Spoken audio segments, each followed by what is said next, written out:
Welcome to the HOMEgirls. Four top producing mega realtors, moms, wives, and friends talking about real estate and real life.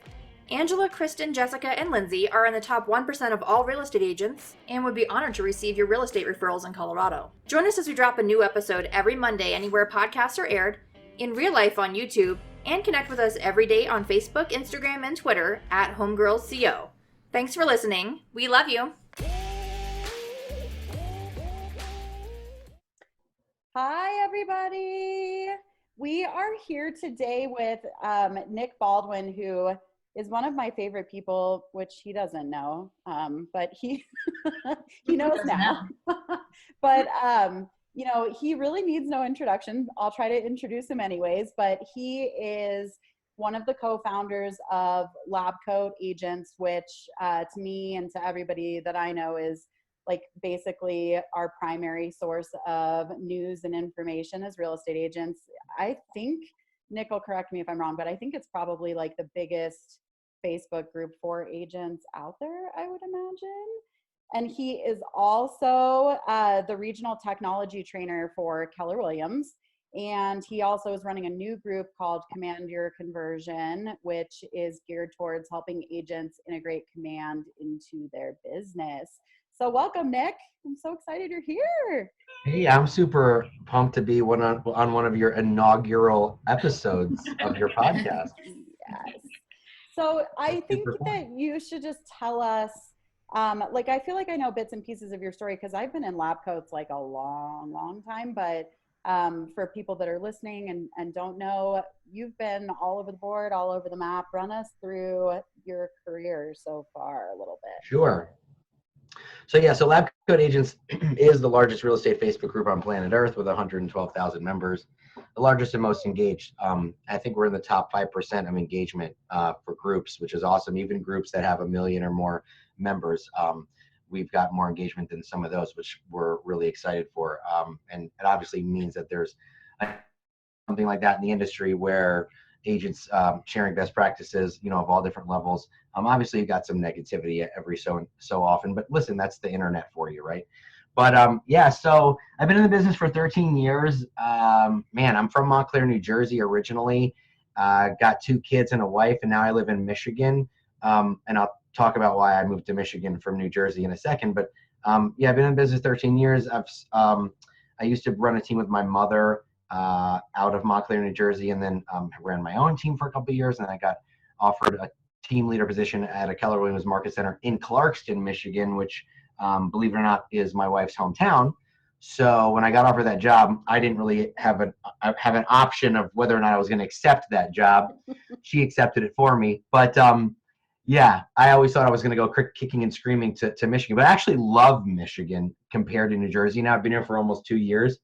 And when I go home to New Jersey, I get really anxious and I get really overwhelmed because New Jersey is like so close together and people are like, it's a just different culture. You know what I mean? Like in Michigan, you pull out of my subdivision and on the right you have a dirt road and on the left you have a Starbucks. So it's like a good mix of, rural and suburban. And after almost 2 years as the team leader, I was promoted to regional tech director for Michigan, Northern Ohio region of Keller Williams. And that's kind of more in my wheelhouse, technology, teaching agents to grow their business and to live a better life through leveraging tech. And that's my passion. Congratulations. That's super, super exciting. And that's a new, like, I had no idea that position existed until you did it. So that's yeah, well, it is a new, so that's what's so cool, right? So like, now that KW has decided that they're a technology company, they need a technology director in every region. And the cool part about it is there's 30 of us because there's 30 regions, and it's a brand new role, and we're the first ones ever in that role. So of course, while there's a model, because like I always say, if Gary Keller had a model for brushing your teeth, there would be one. Yep. But there's definitely a model for this role. But at the same time, because it's so new, it's a lot of experimentation, and a lot of us are kind of throwing in our ideas and our suggestions on how we should be better teaching the technology. So we're essentially shaping this position for anyone to come after us. And Jason Abrams has said he feels that this is eventually going to be one of the most important, if not the most important roles in our company as our technology gets smarter and bigger and better. So I'm really excited for that. What is Jason's, just like as a quick sidebar, role? Because like he's in Austin right now, and like I've heard some kind of whispers, but he's doing something like on a corporate level at KWRI, right? Yeah, that's kind of the joke at international. Like what's Jason doing, right? Like, who is this guy? So like if you were gonna associate Jason to a role, right? Like he'd essentially be the vice president. But he doesn't really go around saying that. It's Gary in terms of, I think, in terms of hierarchy, I think it's probably Gary, Josh, and Jason. Then there's Ellen, who's the chief operating officer. So I don't know if there is a specific hierarchy, but if you were going to give him a title, it'd probably be VP. So nice, very nice. So walk us through the inception of Lab Coats. I would just even love to know how you met Tristan and how all that came about. You guys are like so perfect. One with the hair, one with the no hair. Like you guys are so like. Yeah, you guys are great. Like one of you is bald. But with a really big beard, like there's this thing that it went around on YouTube for a long time that was like how to be a badass, and it was shave your head and grow a beard, and that's it. So you're a badass officially. I have a lot of beard bros. Like there's so many people now ripping my style. Like I've had no hair and a beard for like 5 years. Where you been? Now you're here with it. But there's a lot of people ripping off a lot of your stuff. Just FYI, listen, like I'll be a trendsetter. It's fine. But yeah, Tristan and I met on eHarmony. That's where we started. They felt that we were a good match. No, but in all seriousness, it was Match.com. But we met on Facebook through a mutual friend. His name is Steve Passanelli. And Steve Passanelli, if you guys know Steve, now he's the chief marketing officer of BombBomb. Before, he and Chris Smith worked at Realtor.com, and they ran a really awesome website called the Tech Savvy Agent. And those two guys were very forward thinking in terms of filling a need, filling a void in the industry, which was like, that was the original place, I think, in my generation. I mean, I know there were message boards and so on and so forth before Tech Savvy Agent, but that was really like the driving force for why Lab Coats came about, because Chris and Steve left Realtor.com, and then Tech Savvy Agent went away because it was owned by Realtor.com. And so this guy, Tristan, who I didn't know about 5 years ago, started a group on Facebook called Lab Coat Agents. And I saw it. I thought it was cool. And I said to Steve, I was like, hey, I noticed you're friends with this guy, Tristan. Who is this? And then Steve introduced us via Facebook Messenger. And in classic Tristan fashion, now I could hear the way it sounded when Steve introduced us via Facebook Messenger. Hey, Tristan, this is Nick Baldwin. You guys should know each other. And Tristan's response through Messenger was yeah, hey, what's up? Let's do it, baby. Yeah. Like, you know what I mean? That's how Tristan is like, yeah, I love it, to everything. And so for the first 6 months running Lab Coats, we didn't even speak to each other. We just started sharing content. And then over time, I think it spread and the value was there. And then the next thing I know, we were at 5,000 members, then 20, and then it just kept growing. And we actually had our first conference in the then CEO, Dwayne Legate of Commissions Inc., was in our group. And he was like, hey, I love what you guys are doing. And I would love to host you here at my headquarters in Atlanta for you guys to host a summit. We were like, whoa, that's so crazy. We had 5,000 people in the group, and we had about 150 people come to the first summit, which is, I think, pretty awesome that we were able to do that. And we got big names. We got the Lokins. We got Sean Rawls. We had a lot of really big names in the industry come to our 2-day summit at the Commissions Inc. headquarters. So that's kind of like how Lab Coats got into the event space. And now we have multiple events a year. We've got an annual 2-day event, which normally like 600 or 700 people come to. And then we have 1-day events throughout the country where we go to different cities. So we'll have like 250 or 300 at those events. We actually have one coming up on March 13th in Virginia Beach. I don't know when this episode is going to air, but if it airs before that, it's March 13th in Virginia Beach. Um, Yeah. Well, okay. First of all, I've been petitioning for you to come to Denver for like a long time. So oh, I'm coming to Colorado Springs. Yes. I know, and I will be there. But real quick, we'll link it in there for people. But since it is going to drop right before the event, how do they grab a ticket? Go to lca1.com, lca1.com, the number one, because that's our one-day events is LCA1. But the lineup's great. Tara Carter, Ken Pozek, lots of cool agents doing interesting things like YouTube client events and things like that, automation. But yeah, so it just kind of like took off. Like it took off quicker than we could create a business model, really. But now, we're pretty well leveraged with event planner. We have PR, we have a website developer. We have different people in different positions. I mean, it's a legitimate business. We have sponsorships and things like that. So yeah, we have a lot of fun with doing lab coats. What is your favorite kind of question in the group and least favorite kind of question? What's my favorite and least favorite? Yes. There's like a joke, and we made T-shirts out of it, where like the most commonly asked question in lab coats is, "What CRM should I use?" Yes. And if like you're in real estate, you're clearly in real estate if you're listening to this, but like it's so strange how that's the most commonly asked question, like, what CRM should I use? Right. I don't understand like why that's such a popular question, but it's now become just a joke. Sorry, Kristen, go ahead. No, you're fine. So I could kind of like see why it is though, because one, if you're a brand new agent and you don't have the support of your office, of course that's going to be a question. So to me, that's the only way that question would come up, is if you're a new agent and you don't have the support.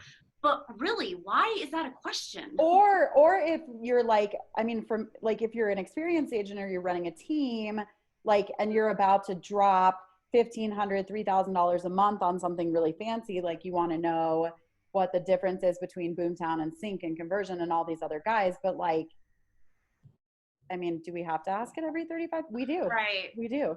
Right. I think the thing is like people, listen, agents for the most part, they're not business minded for the most part. There's only a select few of them that actually have the mind of a business owner. And so when they see people talking about CRMs, they're like, that's going to make me a lot of money. Like, that's what I need. I need that to make me money. And, they also don't know how to use technology. They don't know how to use Facebook. So they just ask it and they're like, hey, I'm going to go into this group of 112,000 people. And I'm going to ask this question for the first time. What CRM should I use? Instead, there's, why don't I go and I like, I search for it. It's just, listen, it's not for us because it's fine for us because it adds engagement to the group, and the more engagement there is, the higher in the rankings we go. So I'm fine with it. I just find it humorous. So we actually made T-shirts. We made lab coats T-shirts that say, "What CRM should I use?" and then our logo, Lab Coat Agents. And so we sell those at events, and they sell out in like a second. But you need them also that say "Ask your broker," because that's the other thing I feel like is like every ask your broker. Okay, so that actually reminds me then. So the question, "Ask your broker," I think it's funny. Yeah, certain things you should ask. Like when you're asking questions about contracts, you're asking questions about really specific items. Like agents will come in there and they will make a post about a deal they're doing that's so specific. Mm-hmm. Listen, there's 112,000 agents in that group. Like over 10% of the agent population of our industry is in lab coats. There has been instances where people have been so descriptive about a deal and they've mentioned an agent on the other side of that deal and they're saying negative things. That agent is in there and that agent sees it, and that's just a real great way to get an ethics violation. It's like, don't talk specifics about a deal that you're doing. Ask your broker. Yes, please. Can I just tell you that's like my dream? Like, I really want someone to post about our deal in Lab Coat Age. Like, I really do. You just want to be like, got you. Like, I would die. I don't see, first of all, why would you ever go to social media and post the specifics of a deal that you're doing? Exactly. It makes no sense. But people don't have a filter and they don't have inner monologues, and they they just feel like, okay, this is a closed group, so no one can see it. Everyone can see it. Yep. Okay. But going back to Kristen's point, like there are a lot of agents and a lot of brokerages out there where people have no support. So like I can see like True. legitimately how people are looking for it. But I mean, come on, like maybe Well, the ask your broker, the ask your broker question is interesting because I know plenty of agents who they couldn't ask their broker anything if they wanted to. It's true. And so you'll get a lot of that. And it's a shame because that's why, the reason, even though the coaching industry is getting very saturated, the reason why coaches came about was because there was a need for it, because the broker is essentially supposed to be the coach. Yeah. But really, could a broker coach an office of 300, 200, 400 agents? No. That's when, that's when the agent population was much smaller, maybe only had like 25 or 30 agents per office. But now the broker has typically been out of production for many years, sometimes not, but mostly yes. And so they're not really in tune, I think, with the industry. And like, that would mean that your broker would have to be good at everything, and no one's good at everything. So, and no one knows everything. So I think the ask your broker question is important for certain things, but other times you just need public opinion, and I think that helps. Yeah. So Nick, I have a question as an agent that doesn't use a CRM, first of all. Well, you know what's funny before you say that? So Jeff Glover, the #1 agent in Michigan, he only got a CRM like 2 years ago, and he does 1,000 homes a year. So Yeah. I think that's really awesome that you just got a CRM. I just met with a team in the Cleveland area to do like a technology audit on their business, and they run on spreadsheets, and they did 100 million. So I think CRMs, first of all, are a crutch, but they're also very good if you know how to use them. So I love that you said you don't have one. I use Facebook. I always have. Facebook is a CRM. You can make I feel lists. like it is. Yeah, good for you. Depends on how you use it. So you of all people probably see this more than most. I feel like nowadays it's not enough for you just to be a good agent and have a successful team. I feel like to be like one of the mega agents, you have to be a tech guy or a tech girl first. And why is that? Why does it seem like those huge teams are basically just run by one person that's just insanely good at tech, and then they figure out somehow that they're not good at the customer service part and they just delegate that? It just seems odd to me that that's how it's evolved, it seems, especially with KW. Well, so here's the funny thing. So like I had a big realization about 3 years ago or so when I went to Mega Camp, which is one of the big KW conferences. Mm-hmm. And Mega Camp is when they have the mega agents on stage. Anyone doing like, 75 million or more or 100 million or more is gonna be on stage.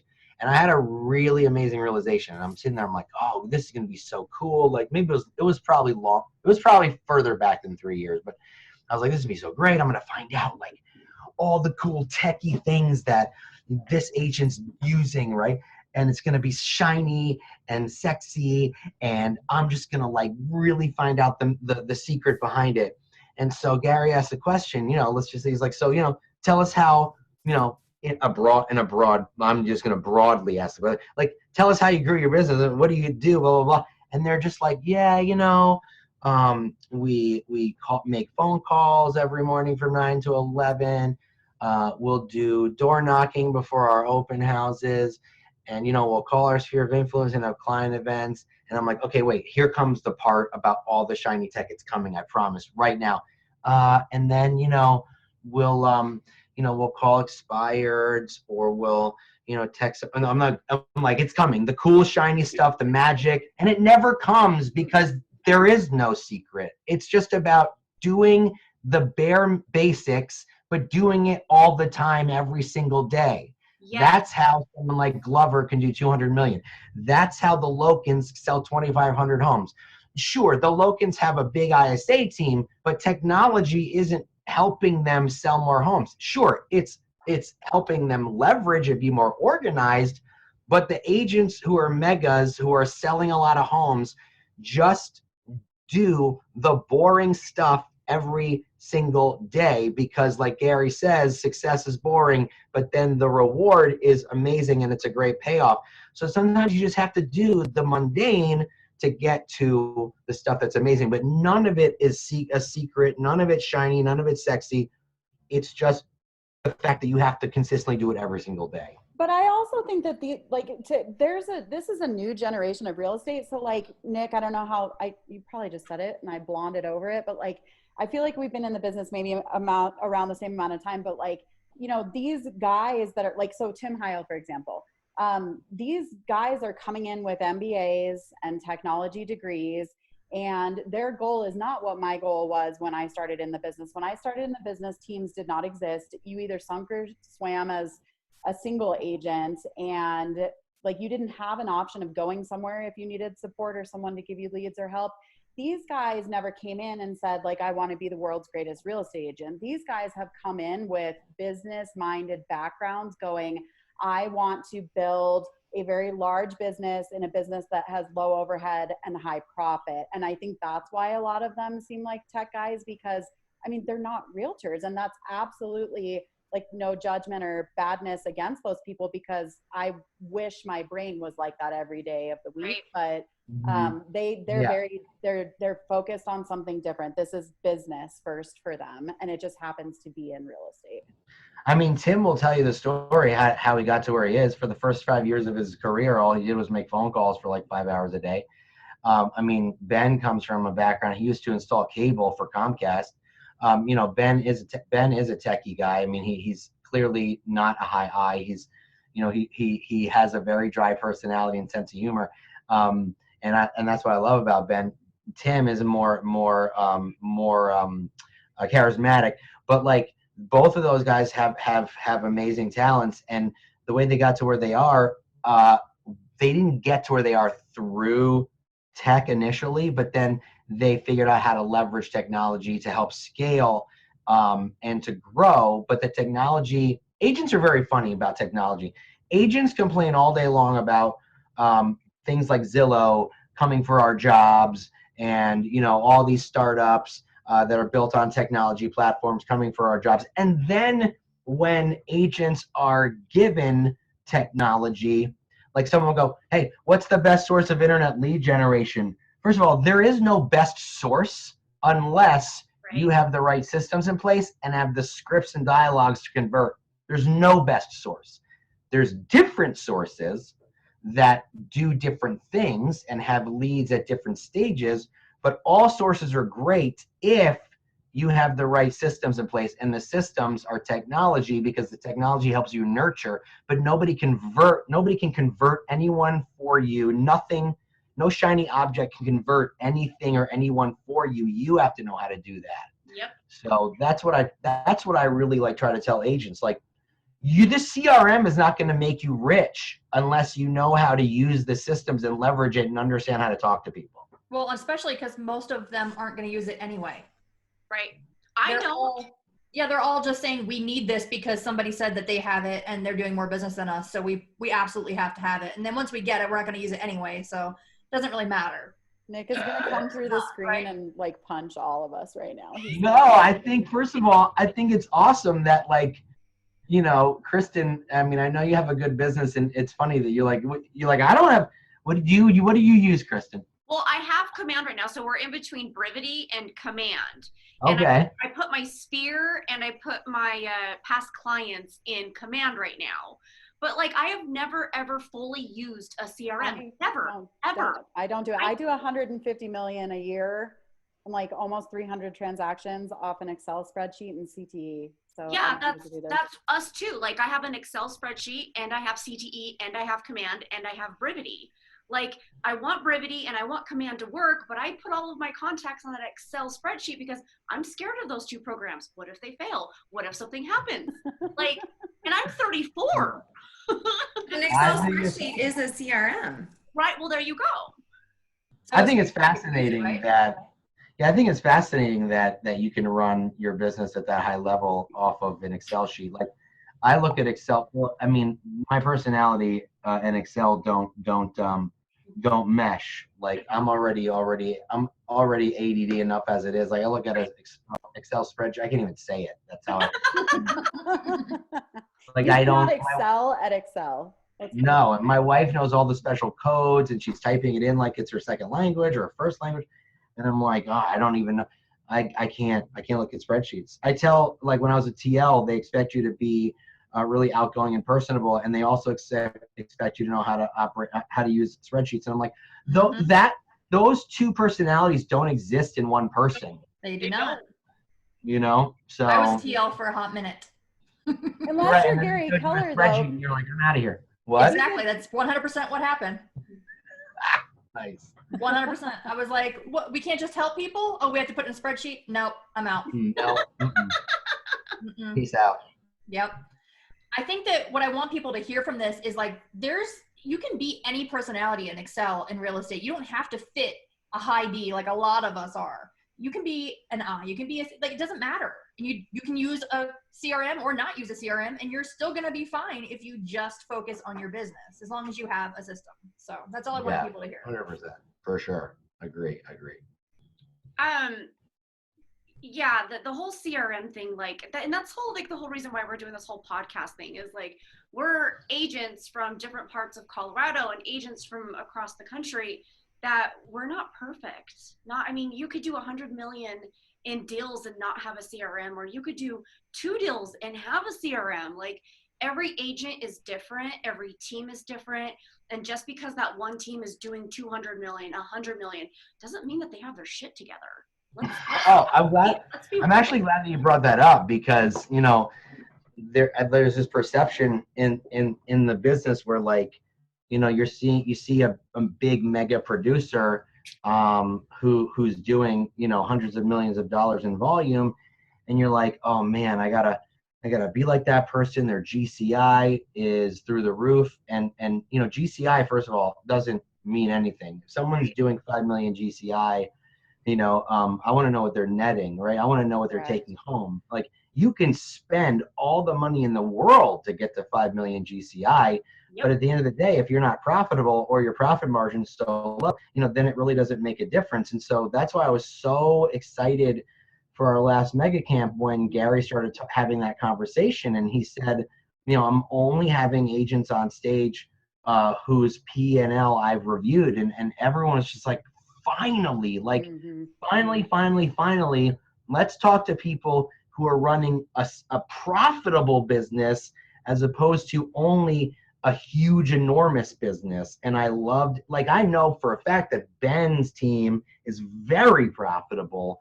Well, you know, I think a lot of it has to do with the fact that he built his own technology, but listen, you can use that as an excuse to say that's why he does that money. Or you could say, you know what, Ben is smart enough and he built his own tech. Like, he leveraged the crap out of that. So that's awesome, right? But, you know, they had Josh Anderson on stage, and I know his profit margin is 45%. And that's the kind of conversation we need to be having, because anybody can walk around saying that they're selling hundreds of millions of dollars and they've got millions of dollars in GCI. But if you're not making a profit, then that's not a conversation. That's not someone I would like to be in conversation with, because they can't teach me how to be profitable. And there's way too much perception is reality out there based on that. And I think that that's what's making agents feel insecure. And so I was telling someone recently that, like, because I travel to different market centers and I travel to different venues to teach, I hear this all the time from agents when I ask them about their business, and they say, oh, you know, I only did 10 million. The word only is the problem. That's the word that they need to remove from the vocabulary, because if you, quote, only did 10 million in volume, that means you're, quote, only making 300,000 if it's about 2.5 to 3% commission. To quote only make 300,000 is not something that you should feel ashamed about. Right? If you're only doing 10 million, you should be ecstatic. The average income in America is $40,000, and you're, quote, only making 300 grand. That is an incredible life to live if that's your income. And so we need to stop telling agents that unless their business is bigger, then we don't want to talk to them. Because I'll be honest with you, like, I never had a goal to run a team with 30 agents. I have so much anxiety and so much ADD that, like, I can't even, thinking about doing that makes me like give me a panic attack, just because I can't be that person. And so that really wasn't ever my goal to do that. And if it's not your goal, you shouldn't be told that you're not good enough if that's not your goal. And I don't like that It's that hurt a everyone's lot got. of us though. Like, I mean, that's like what I based my entire life on for a lot. Like you just said this when we were not rolling, finger quotes, but you know, you said like what, you have a Lamborghini, that means that you're rich. Like, okay, you have a, you know, giant business, that means that you're profitable and your life is great. That is not the case. And that's one of the biggest reasons that we started this podcast, was like to bring back a little bit of reality to this industry. Because like, I know, just speaking for myself personally, like that hurt me, because for a long time it was like bigger, bigger, bigger, bigger, Yep. bigger. And I couldn't even rest and like be happy with myself. And it came at an enormous cost to myself personally. And like, I don't think that that should be the only message. There should be, we are in an industry where you can do whatever the hell you want, though, however the hell you want to do it. And like, we should just be glad that everybody's doing what they want. Like, it's a tough message to swallow. It can like take over your life really fast. Yeah, and I firmly believe that you know, there's too much in your face.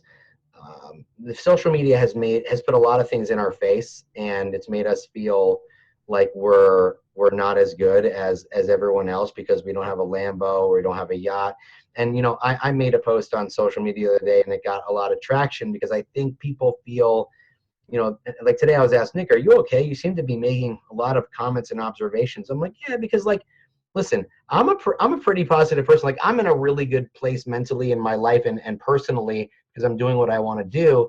And so, you know, I said, listen, just because you see someone on Facebook standing in front of a private jet, you know, doesn't mean that it's theirs. And so like, And you who cares know, if it is?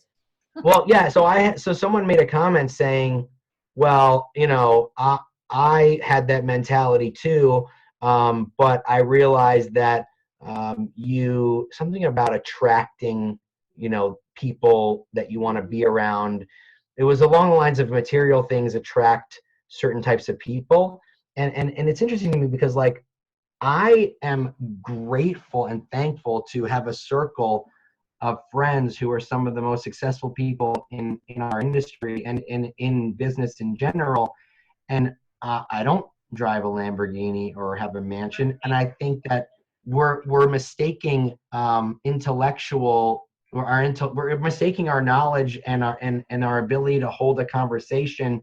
We're putting that behind having material things. Like, I think that if you have good ideas, if you know how to have good conversations, if you know how to change lives, and you can influence people to make the right decisions, and you have good thoughts and you put it out there, that's what the people I want to attract.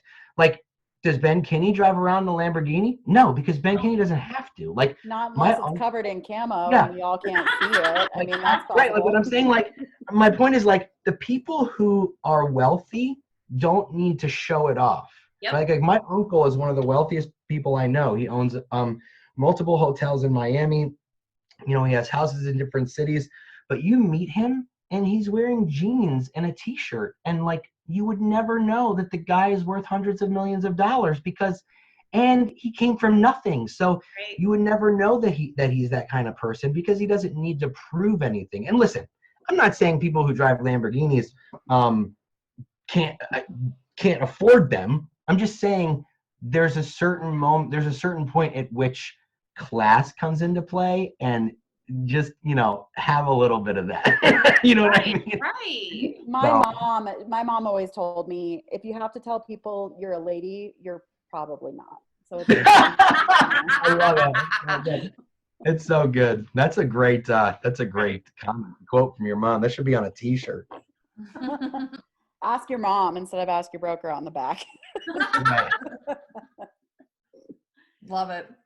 So Nick, good. what's the biggest thing that you've had to overcome on your path to what success is for you currently? Oh, man, that's a really good question, because recently, like, it was recently, sorry, I have a million thoughts that go on in my head at any given moment. So sometimes I like stutter because one of those thoughts is trying to get out. And at We the all same do time, it. You're totally fine. yeah. So recently, okay, so I ran a team with my mother, a successful team. And when I felt like it was time for me to go out on my own in New Jersey, I started my own team. We became one of the top teams in the office in the first year. Then I moved to Michigan, and as a team leader, I wasn't able to sell, and it's fine. I didn't really want to, and I didn't get my license in Michigan, but I did start a team in the market center, and I hired a rainmaker, and I hired buyer agents, and we had a ISA, and we became the number one team in our market center within the first year. And so that was really impressive to me, and I felt proud because it was a new market, and the systems and models that I used in New Jersey worked in Michigan. And so that was I felt proud of myself. Then I realized, like, listen, it's like, obviously getting to that point was not an easy task. There was a lot of ups and downs. I had to let some people go and rehire, and I just got to the point where I was like, oh man, like, I think I'm losing the passion for running a team right now. Like, I don't know if this is what I want to do. And I had always said to myself and my wife, and I talked to Tristan about it too, I'm like, as long as we're running Lab Coat Agents, I felt like I needed to have this team. Like, I felt like if I didn't have a team, then I wasn't credible, right? And I got this new position as regional tech trainer, and I was like, I said to myself, and my wife and I had a conversation. I said, I just think I should just let the team go, but then I'm concerned about what people are going to say. And my wife goes, since when have you ever given a shit about what people say about you? I'm like, I haven't. She's like, listen, she goes, you've been in the business for 13 years. You've always had a team and sold real estate. So let's say you take a year off from the team because you start this new position where you're coaching agents one-on-one, coaching mega teams. Like, I was just coaching a $200 million team in Cleveland about their technology. She's like, you can take a year or two off from that. You've built the credibility. She goes, it's the ones that haven't sold a house in 10, 20 years that are still coaching, that you get rusty, I think, at a certain point if you're not doing it, and if you're not in it every day. And I'm still in it every day. So for me, it was like it was a struggle about letting my team go and being okay with people saying, if they did, now you're not credible enough. And I was prepared for that backlash. And when I announced on Facebook, because I felt like people should know that I felt I should make the announcement, like, listen, I've decided to dissolve my teams because they both ran at the same time. I've decided to dissolve them so I can focus on this right now.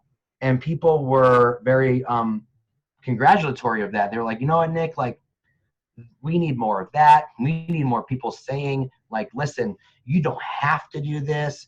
Do what you're passionate about. And I felt like that was something I had to overcome, but it was only for myself. Like, I was so worried about what everyone else was going to think, and that's really not like me at all. So that was an obstacle I had to overcome, like getting rid of the team and being okay with not running one and still coaching and consulting agents. What is one achievement that you are the most proud of out of everything that you've done? And you've certainly done a ton. What is the one thing that you're most proud of? And it can be work or personal or whatever. Yeah. I think that there's an answer to that question in different areas of my life. So with my marriage, I'm most proud of the fact that I actually got my wife to marry me, because she is so way out of my pay grade. It's not even funny. Beautiful. Like, she's a very, like, very beautiful seriously, woman. Yeah. I don't know what magic wand I waved, honestly. Like, so the fact that I was able to get her to marry me is pretty amazing. And then agree to have kids with me too. So that was cool. And so, like, so in my personal life, it's obviously her and my kids, and just making sure that they're the best people that they could be. And my son Levi is 7 years old and he has Tourette's, and so I'm struggling and figuring out, like, how to be the best dad for him, because it's one of those things where, like, Tourette's is very difficult in the sense that he's 7, right? So, like, what about his behavior is 7, and then what about it is Tourette's, because it really, makes his 7-year-old behavior multiplied by 1,000 times. So, but I actually think that was given to me for a reason. Like, I feel like that was a challenge, and he's a challenge every day, but we're still trying to figure out how to, get past that. And then I think, like, in my business life, just never really, I never asked anybody for anything, right? Like, any opportunity I've gotten, I've been offered. And I think that when I was offered the team leader position, and I was offered the team leader position in another state. I was offered the regional technology position, which is a huge promotion. I was offered 5 breakout sessions at family reunion. I was offered Future Conference, the technology conference that Lab Coats hosted with Josh Team and Jason Abrams. I was offered those things, and I never asked for any of it. And I think that if you continue to put other people first, which I feel I have always done in the real estate industry and in my personal life, that things will come to you. And I firmly believe that, because that's what's happened to me. I don't, if you asked me 2 years ago, what do you want to do in 2 years? I would have said I have no idea, because the things that I've been able to do weren't really on like some org chart, right? You've invented them. Yeah, and they just came to me. And I think if you just are kind and you give people value and you show your worth and you just do it because you want to and not because there's a prize at the end, then that's when the opportunities are going to come. So, I think I'm kind of just getting started. So I'm excited that people are noticing, and that that they're like, the fact that Josh Team decided to put me on stage at a conference in front of 18,000 people watching was totally like, I was like, dude, this is at your own risk. I'm just letting you know, like, like when you go swimming in a pool and there's no lifeguard. But like, no, but it was so fun because Tristan and I had a great time, and they knew that the chemistry was going to be fun and people loved it. I'm just grateful to the company. I'm grateful to people that give me opportunities, and you just have to always stay grateful, and always stay humble, and always offer support and advice and guidance, and people will repay you like tenfold. So that's one of the lessons I've learned. Awesome. I'd love to, if you're willing, and if you're not willing, that's totally fine too, but talk a little bit more about Anne and like the whole ecosystem of working together. So like on our show, because we're for women, one of the conversations that we really wanted to bring light to was what it's like to be a woman who, is the primary income earner typically, and the mom and the wife and the house runner and all those things. But like also, and we were talking to Missy Webb in Oklahoma about this the other day, like the stress that this business and the craziness that this business and the stress and the craziness that our personality types, being high D's, high I's, and so visionary and so driven, puts on a marriage. And I think that's just another one of those things that like nobody's talking about. Everybody looks so social media perfect, but I mean, I would love for you to tell us from a man's perspective, because we've been talking a lot as the girls, what it's like to do all this together so closely. Sure. So you want to know what it's like living with Nick Baldwin, basically? Is that what you want to know? I don't put my clothes away. I leave my underwear on the bed. No. Our life is very far from perfect. I'm very difficult to live with, and that's not because I'm like a stubborn person or like anything along those lines. I get very much in my own head with a lot of things. And that's just because I think about a lot of things. And sometimes when I do that, I inadvertently put her second. And like, I don't mean to put her second. She's always first. And so that can happen, right? Because like, there's so many different things going on in my head, and there's so many different, I'm being pulled in a lot of different directions by a lot of different people and a lot of different things.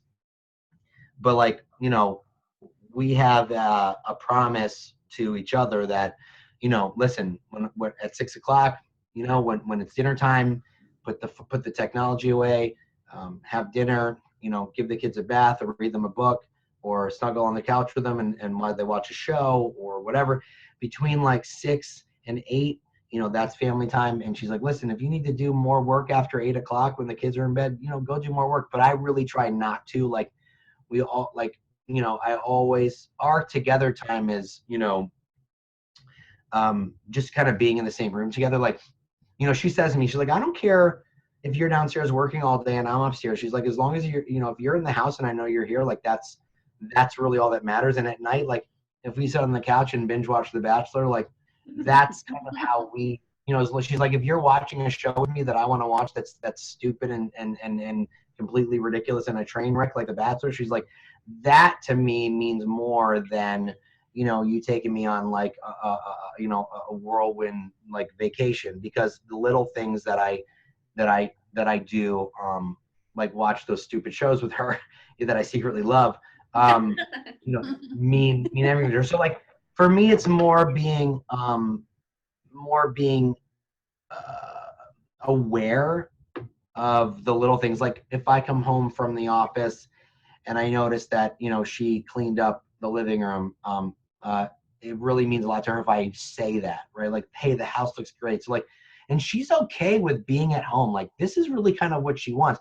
She's at home, but she's also like the person that makes sure that I'm doing what I need to be doing and that I'm being aware of my schedule and that I'm booking my flights to go speak, or that I'm, I've got all my travel arrangements in place, and she does all that stuff for me. And so she likes being here, and so it's just a matter of making sure that I'm mentally aware of things happening around me when I can easily get caught up in Nick world. So I come in the house, hey, the house looks great. You did a great job doing this, or little things like that matter to her. So, but yeah, our marriage is, we're best friends. Like, honestly, like she's my best friend. And I think that we spend more time together than any couple that I know, because we ran a team together. Now I'm working from home mostly with my new job, and she's here. But yeah, like we almost never fight. Like we do fight. When we fight, oh, here's the thing. When we fight, it's like an all-out fight. Like it's like so passionate and like, emotional. We don't ever just have little teeny tiny like annoyancy bickers, right? And they say that the people who fight like that, like they fight like that because there is so much emotion, right? And so as much as I hate it and feel like we should be a picture perfect couple with a white picket fence, the fights actually mean that we give a shit. And so some couples just they don't fight because they don't care. And I think when you fight, it's because you care. And so she put that into perspective for me too. She's a lot smarter than me. So, I lucked out with that too, because I have a hard time thinking for myself. But anyway, I give her all the credit. How do you deal with the haters, like the hurtful stuff that comes up in the group, or the hurtful stuff that's said about you? And does it affect Anne too? I mean, wait, people talk shit? What? Wow, people talk shit all the time, Kristen. A lot of people talk shit for a living. Yeah. So, I'll get really transparent with you now, because like, I don't really care. I don't know if you guys are aware of what happened to me 3-4 years ago, that Tristan and I were accused of something terrible. Did you hear about that? Yes. Yeah. Okay. So clearly that was false, right? Like KW put me in like a regional position. Like they're putting me on breakout sessions. Like clearly that story was not true. And I can't really get into too much detail in terms of that, but people are now like, what story? They're listening. They're like, I got to Google Nick Baldwin and find this story. It was just a horrible story. Again. Yeah, it was just a horrible story. Anyway, it could have been a career-ending story, and it wasn't. And so that for me basically, you can't say anything worse about me going forward at this point, right? Like Right. nothing phases me. And I have learned and grown so much from that because I feel like I was an easy target, right? Like Tristan and I were sort of like, we had some ego back then. We were becoming noticeable. And I think that we were easy targets. And so um, when someone says something that hurtful about you, anything that anybody says about you behind a keyboard is like it's nothing. Like the other day, some dude I didn't know made a comment about me about how, you know, how he couldn't look at my face and he wanted to punch me or something stupid, right? And I'm like, who is this guy? And I was just like, I laughed about it, and the realization I've come to was that people who are successful and who are high level, they don't take the time to insult others to their face or Right. on social media because they're too busy being amazing and awesome. That someone who is running a successful business, has a positive mindset, has a great home life, and is in their 40s isn't going to act like a 14-year-old bully. Yep. Right? That's just the way the world is. And social media has allowed people to say whatever the hell they want about somebody, but then you have to remember, it's social media. I don't know this person. If I let this person bother me, then what does that say about me? They look like the idiots. Yep. So yeah, like, do some of the things bother me? Sure, because like I'm human, right? But then I'm like, I have to think of myself. I go, you know what? I am not that person who is doing, like, that person who's saying that to me is much worse off than I am, and they need a hug, right? So I go like, I'm like, is everything okay? Like, what's wrong in your life? Like, why are you saying these things to me? Do you need to, I mean, it's terrible that they feel they need to, but I'm rambling. Nothing really bothers me anymore about what people say because I look at my life and what I'm doing and what I'm given. And I know that my harshest critics are typically the ones that aren't doing any of it or aren't trying to do any of it. Like, for instance, on when somebody posts a video, agents are always afraid of someone doing something that's different out of the box, right? The harshest critics are the ones who have never even tried. Yep. And so that's what I've realized. And if somebody has never even tried and they're critiquing you in a negative way, then you just don't even need to listen. And if it's not constructive criticism, then you don't need to listen either. There's no reason for straight up criticism. Everything should be constructive, and everything should be coming from contribution, and everything should come from curiosity. And so basically at the end of the day, like, I'm really not fazed by the haters anymore because I'm clearly doing something right. And as long as I keep doing that right thing, then, but the thing is, the people who are supportive of you typically are the quietest. Like when you go out to a restaurant to eat, if you had a great meal, you're probably not going to go to Yelp and write a positive review. But if you had a horrible waiter who spilled a hot coffee on your lap, you're going right to Yelp and ripping them a new you-know-what.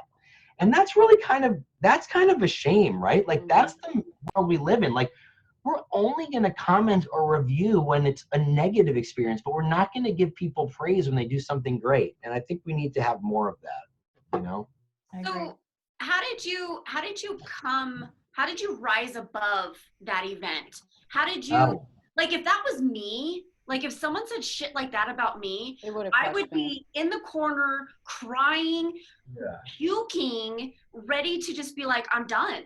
How did you overcome that?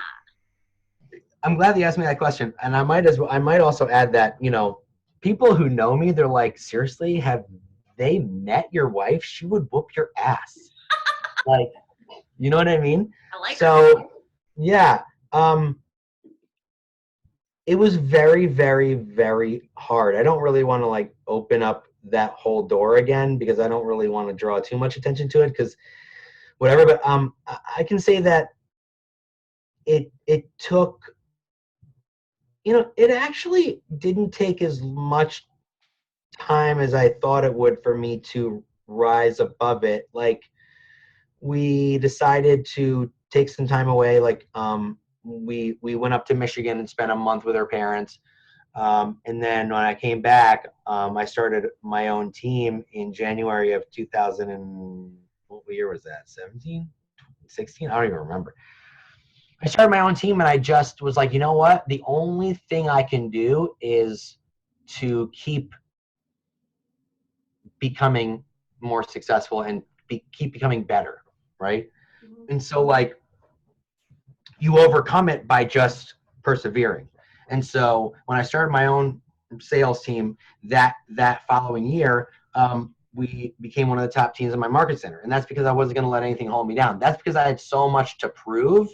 And when you have so much to prove, you're just going to go do it. And I basically haven't stopped. I'm always trying to prove myself. It comes up in conversation, but it hasn't taken any opportunity away, because when people stop and they step back and they think about it, they're like that's just not Nick and Tristan. And KW realized it, and everyone else realized it, and people that we knew stood up for us, and it just went away. Like, it's just a complete, and I can get into why it happened, but I'm not going to. But No, you yeah, don't you need just, to, you because just have to you just have to keep going. You just have to keep going.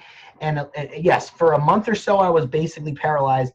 And then I was like, you know what? Enough of this shit. Like, I'm gonna stand up and I'm just gonna go get what I want, and I did. So. Good for you. So that's what I wanted. Like, I want other people who have fallen down or shit's been said about them, who feel like they just want to go into a cave and disappear. Like, I want them to hear that, look, this shit happened and you rose above it.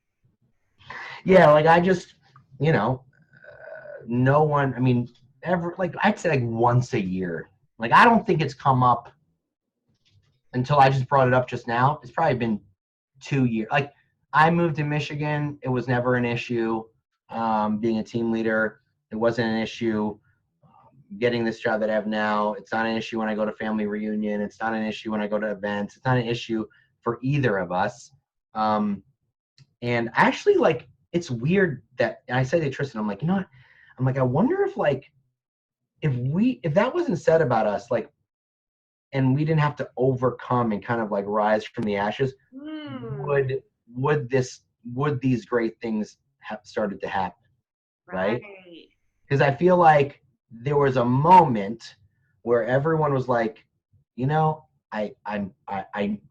look at it and they go, that was clearly fabricated, because that's not those guys.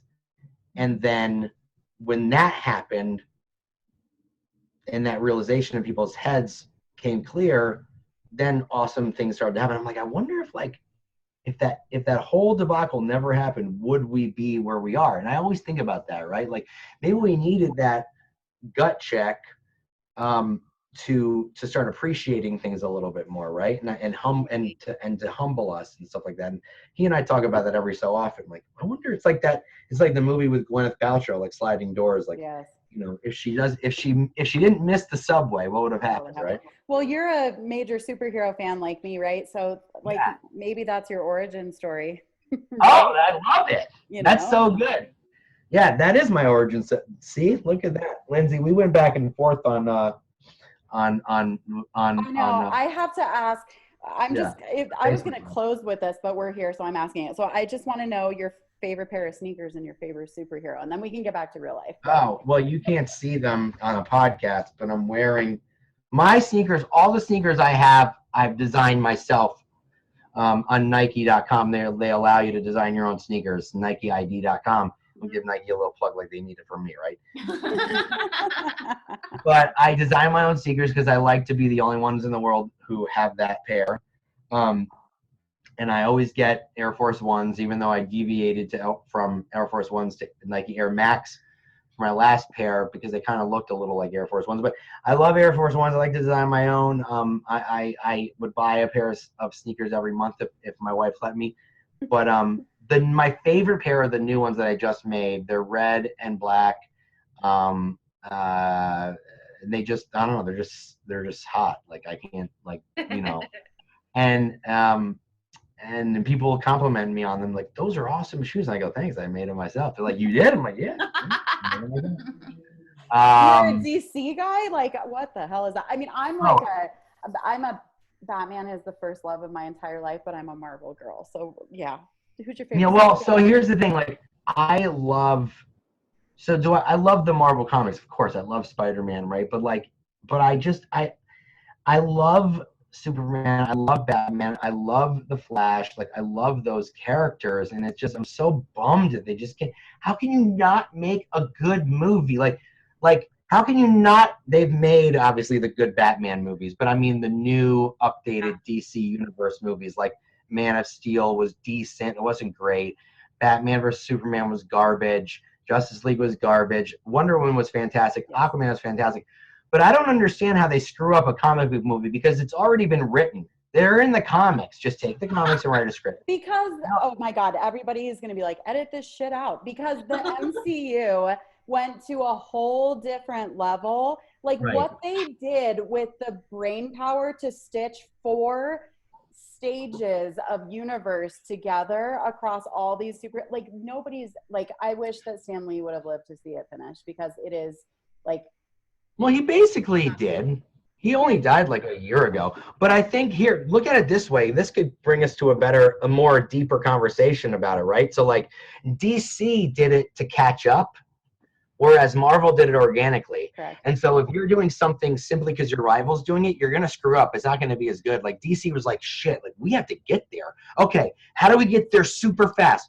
Oh, we make a Superman movie, then we make Justice League. No, like, Avengers came like 8 years after Iron Man. They gradually got there. So that's why they screwed it up, because they went so fast, and they did it only because Marvel did. And so what I heard, Lindsay, is what you and I were talking about on Facebook, when they're going to make the new Flash movie, and because Flash can go back in time with the Flashpoint paradox, that's going to reset the whole DC universe. Yes. So hopefully they will reset it all, and we'll get a new storyline. Although the new Batman with Robert Pattinson is a standalone, I don't know, and that dude. looks. We're gonna have to. Who's the one that makes Thor? Who makes Thor? Because that's who wins in my life. Chris Hemsworth. I love this. Who's the one that does the Thor? Yeah. That's the thing with Chris Hemsworth. That's who I like. Yeah, that's Marvel. You know what the problem is? It was freaking Ben Affleck. That's what the damn problem. No. He was so good. He was so good. But I had the same reaction to him as I did with Pattinson. Like, I was like, are you effing kidding me? You're going to put him in the bat. Like, the bat suit to me is like, I mean, like, the only other thing that I have to compare it to, it would be like putting Robert Pattinson in Jesus's sandals. Like, that's how special that bat suit is to me. Like, Lindsay, come on. I'm going to tell you something. If you're a true Batman fan, you're going to do your research. Hold on a second. And you're going to find out why his suit looks the way it looks. In the 40s, so in the suit, that's actually the metal bat symbol. That's actually the metal from the gun that his parents were shot with. And in the comics, he actually does that with his symbol. And the mask, the cowl, is based on 1940s Batman with really high pointy ears, and it's kind of like sewn together.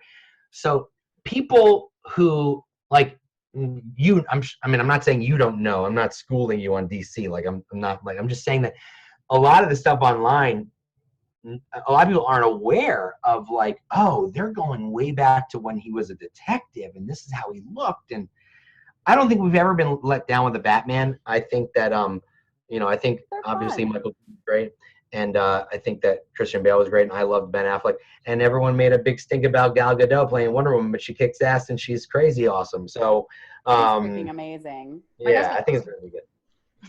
Okay. Your husband what? Your husband loves her? Everybody fell asleep now, but no, nobody fell asleep. We got we just totally tuned into the DC comic geeks with this podcast. We have a whole new audience.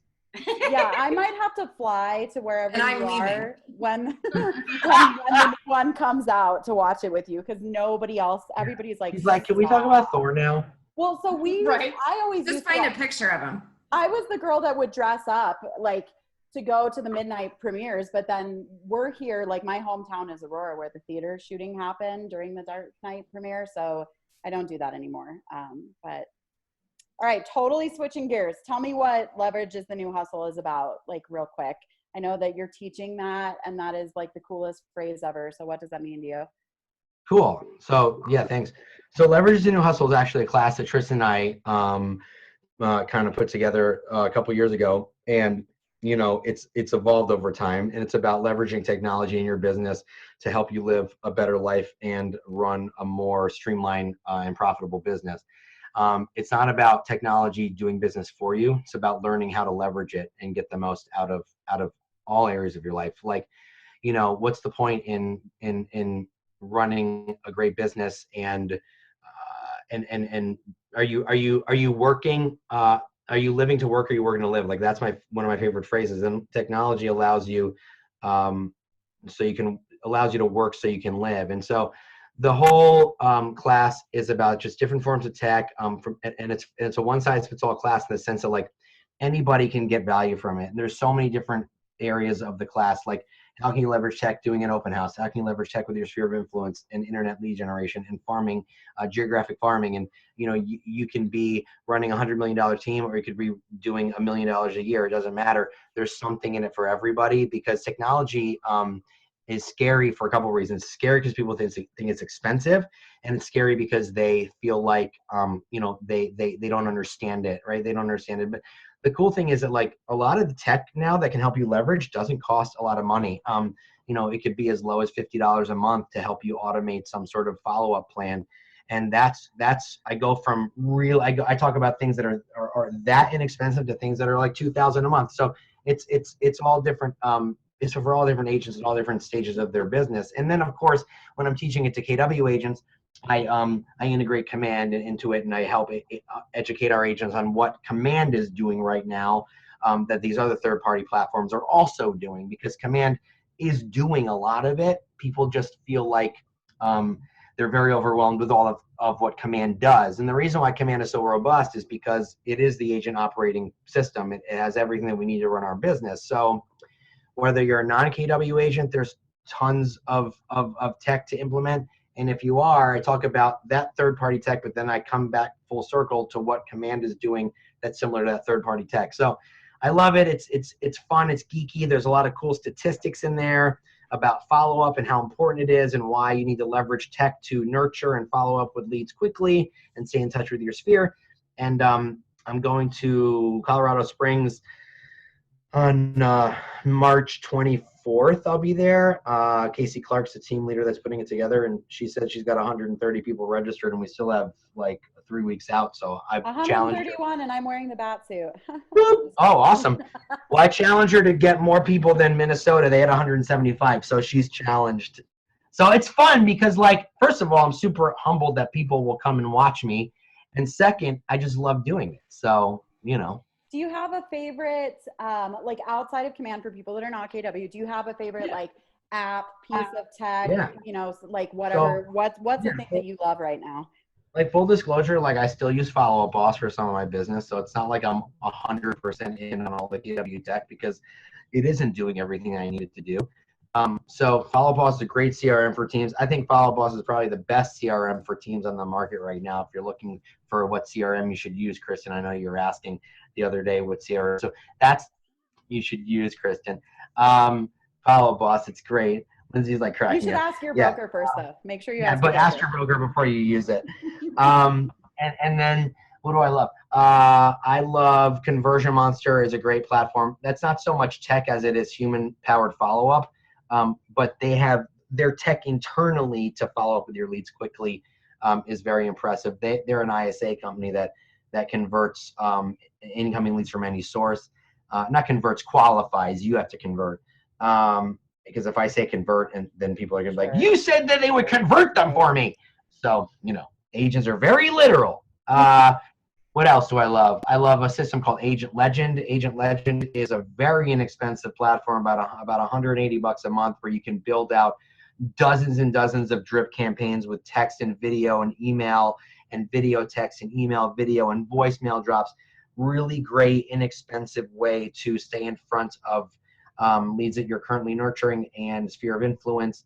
And there's a bunch of gifting apps that I love. EvaBot is a great gifting app. I use that. Yeah, I saw that in there, and I used it for a couple like Christmas gifts one year, and it was the coolest damn thing I've ever used. It's cool. Like, you can brand, like, basically what it's like, Eva is your artificial intelligence gifting assistant, and she texts your clients like after a closing, and asks them a few questions about what they like and dislike. You know, do you like coffee or tea? Do you like sweet or salty?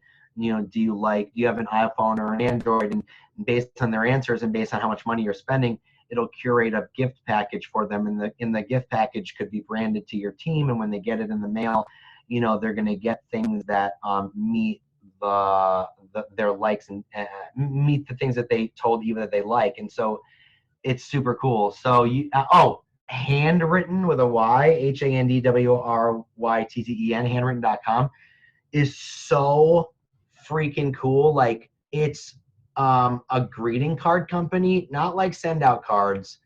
They actually put pen to paper with proprietary technology. So it looks like you wrote it with your own handwriting, and you can brand the cards. They have about a dozen different categories, from happy birthday to happy anniversary. They have a real estate category. You can put pictures on the cards. You can put your logo on the card. You can put gift cards in there. And you can send like 300 cards or 1,000 cards at once. So like, if you're trying to send greeting cards over Thanksgiving and you need to send 300 to your sphere of influence, you could upload a CSV file with their name and physical address, and basically send out the same message to up 300 people in about 5 minutes. So that's a great product. I love that product. So lots of cool things. So a lot of the cool tech is actually tech that's bringing us back to basics, like handwritten, right?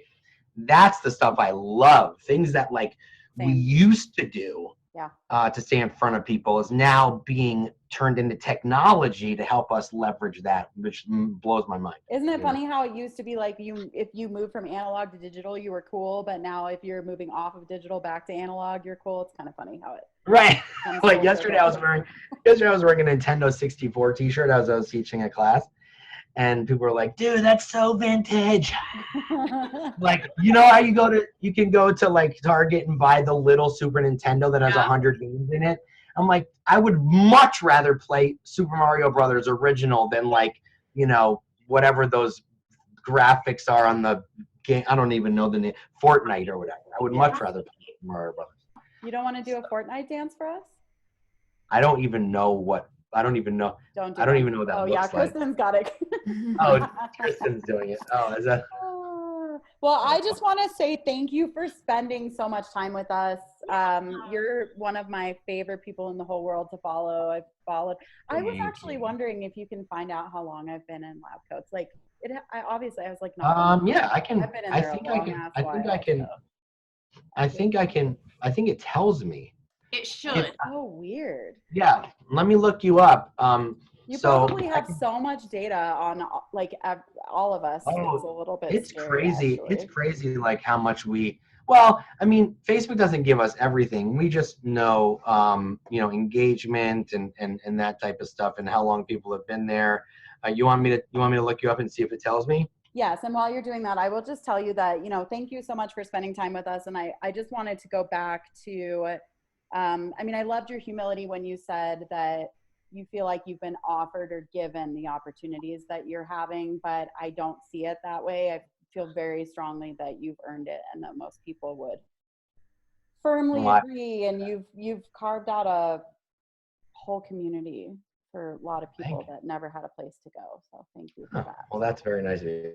And so with that, I feel a need to, I feel like I do have some sort of a pedestal where speaking about, my mental health or speaking about, reality and things like that, I think it's very important. I think that it speaks to a lot of people. And so that's kind of why I do it, because I'm in a place now where people can hear it, you know what I mean? And so you've been in lab coats since November 3rd, 2015. So yeah, you've been in there for a while. Yeah, this is your 4th year. On November 3rd of this year, we'll throw you an anniversary party. Wait, 5 years. Yeah. Oh, you joined 1 month. You joined. We started lab coats like October 15th. that year of 2015. So you've actually been in there since, you know, the first couple weeks. Like, that's so kind of what I thought, but I wasn't kudos. gonna be like, I've been there since the beginning, but haha, I had. Yeah, I was the first one. Yes. Yeah. Well, thank you, Nick, for spending time with us and for pouring into us and for everything that you do. And I can't wait to watch what's next for all of these many irons that you have on the fire. Well, I appreciate that, and I thank you guys for having me on the podcast, and I'm excited for you. And let me know when it drops, because Yes. that's what they say. Like, let me know when that joint It's, drops, yo. Yeah, I know, right? It's actually Monday. Monday. No, it's Monday the 9th. So the whole And- podcast launches on the 2nd, but your episode will drop Monday the 9th. So I will send you the link and, you know, do all the tags. Yeah, I'm gonna blow it up. We're gonna drop it in all the groups. We would love that. And actually, thanks for letting us share in there even before we were ready. Yeah. Oh, it's fine. Don't worry about it. We appreciate You're it. all good. See, that's what I'm saying. Like that's part of it. Like, it's not about any one person. Like, everybody's doing something, and you know, if it's doing something for the greater good and helping people, then it deserves to be put out into the universe. So just let me know what I can do, and obviously, I'll share, you know, the episodes for you guys. So Well, we super appreciate it. Thank you so much. We hope you loved our show today. If you enjoyed it, do the homegirls a favor and leave us a review on iTunes or wherever you listen. Share this episode with all of your homegirls and friends, and find us on Facebook, Instagram, and Twitter @HomegirlsCO.